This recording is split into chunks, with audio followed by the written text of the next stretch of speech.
Get your rosy apples here. Shiny shoes go. Here it goes. Right. Yes, we have no bananas. Here, all yours. Right, blackberries, right. Rosy apples. Get your rosy apples here. Well, Holmes? That's another case satisfactorily closed. Yes, indeed, Whitson. Although they gave us quite a run for our money. It's what's hen. And yes, they did. However, I think we may have had the case wrapped up sooner if it wasn't for the fact that you were convinced that the culprit was the butler again. Everything in this world is relative, my dear Whipsnade. However, I think this next case may prove of some interest. This very morning I received a letter from a young lady pleading for our help. She states that she will call in person to expand upon her predicament.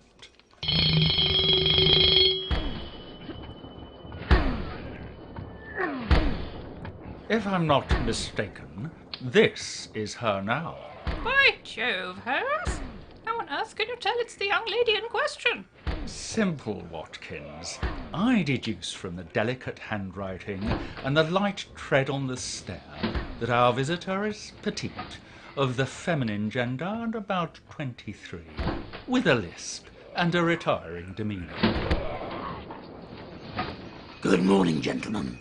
I do hope I haven't called at an inconvenient time. Not at all, madam. This is my esteemed colleague, Dr. Wilton. Pray, make yourself comfortable and tell us your story. It's my father, a catastrophe. He has lost his marbles. A tragedy indeed, madam. I trust you've had him committed to a mental institution? With respect, Dr. Wagstaff, you have the wrong end of the perambulating aid. His faculties are in perfect working order. He really has lost his marbles. We are a poor, mundane, but respectable family from Surrey, and my father has been collecting marbles since he was a boy. He takes great pride in standing at the end of our garden and showing them off to passers-by. He always keeps them in a safe, but when he went to take them out this very morning, they were gone. This truly is a catastrophe, Holmes. Can't you see this delectable creature is at her wit's end? What on earth are we to do? Fear not, my dear Whitman. I know exactly who is behind this dastardly deed. Upon my word, Holmes, you're a marvel. I suspect none other than that master criminal, monster of mayhem, golem of greed, cad of all cads, man about town, and absolute brigand, yet strangely handsome Victorian gentleman, Maurice Harty, known to his cohorts as Maury. Great Scott! No, Weymouth, he's English. Do not underestimate him. With a hoard of marbles like that, he could, dare I say it, rule the world. We must away to Suffolk. Surrey. Sussex immediately. We'll rendezvous there, Miss Ellie. Extra, read all about it. Edward Trump loses his marble. I say, young rapscallion, call me a hansom cab. You're a handsome cab. Ah, ha, ha, ha. Thank you. Now, let's get a taxi to the station. With those marbles, I could, dare I say it, rule the world.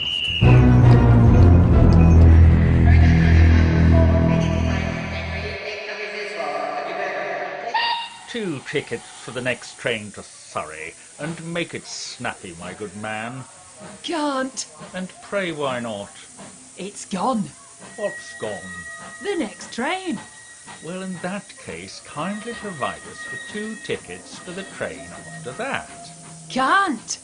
Tell me, my good man, why can't we purchase 2 tickets for the train after that? Because the train after that has also gone. It went 5 minutes ago. Sir, May I suggest you go and be stupid somewhere else? Not until 4. So, Wimple, tell me, what do you make of the case so far? Well, I think firstly, it's a very long shot that Moriarty is involved. It seems extremely small booty for a master criminal like him. And secondly, we're on the wrong train! On the contrary, my dear Weybridge, you have to realise... What did you say? The train, it's the wrong one! We need to go to Surrey. This one goes to Suffolk. Damn, that confounded ticket chappie.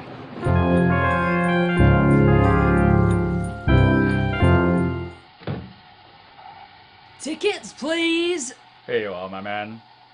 Good grief, it's you. How did you get here before us? I got the last train to Surrey. Why on earth didn't you inform us that there was another train? You didn't ask for the last train. You asked for the next train, and it had already gone. Are you naturally this stupid, or does it take practice? Practice, and lots of it. Here we are, Holmes. The Ellie residence. What? Oh, yes, of course.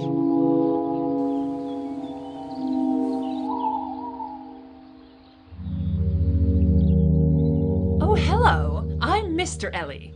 It wasn't me what done it, sewing a butler. Do you have a butler? I certainly do. I'll call him at once. Yoo-hoo! You rang, sir? Yes, indeed. Tell me, did you write this? No, sir. It looks as though it was written by a butler. But you're a butler. No, sir. I just happen to be a butler by trade. This missive was written by someone whose name is a butler. And who might that be, I wonder? The gardener, sir. The gardener? Yes, sir. His name is Andrew Butler. Most amusing, and I suppose your name is Gardner. No, sir, that's the cook's name. Let me get this straight. The gardener's name is Butler, the cook's name is Gardner, and I suppose your name is Cook. Now, that would be silly, sir. Cook is the maid's name. And what is your name, pray? Correct, sir. What? Yes, sir. This is getting very confusing. Just tell me your name. What, sir? Are you deaf, man? I said, tell me your name. I think he's trying to tell you his name is what, Holmes? What, Holmes? No, just what? This reminds me of a saying they used to have in the old country. What was that, Father? I don't know, lass. I've never been to the old country. This is definitely a three-pipe problem.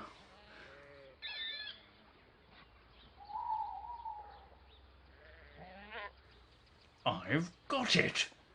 You know, Walton, when you have eliminated the impossible, what's left, however improbable, must be the truth. That's bizarre, Holmes, but improbably logical. What's the plan? We trace the movements of everyone in the house and mark them out with this ribbon. We can then check where their paths cross and discover the culprit. What do you think of that, Wimbray? Not a lot. And in the absence of anything remotely intelligent, we could give it a try.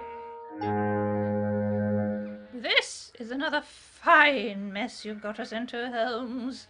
On the contrary, my dear Wimpy, we can tell exactly who has passed this safe during the course of the last 24 hours. But it appears that everyone has done so. We're no nearer solving this crime than before. Hold on, Winston. What's this small spherical glass globe doing on the floor? I'll just pick it up and... Whoa! I say, Holmes, what fortuitous happenstance be this? I think you found the missing marbles. They were here all the time under that copy of Marbles Through the Ages. Elementary, my dear Watts hen. Oh, Daddy will be pleased. How can I ever thank you, Mr. Holmes? Steady on, my dear lady. It's Dr. Waverley here who has taken rather a shine to you. I tend to bash the shuttlecock from the feathered end. Well, Hers, it turned out that it wasn't that enticer of evil, that crowned head of crime, Moriarty. After all. Maybe not this time, Wibble, but mark my words, it won't be long before we hear from him again. At least, I hope not. After all, tomorrow is another day.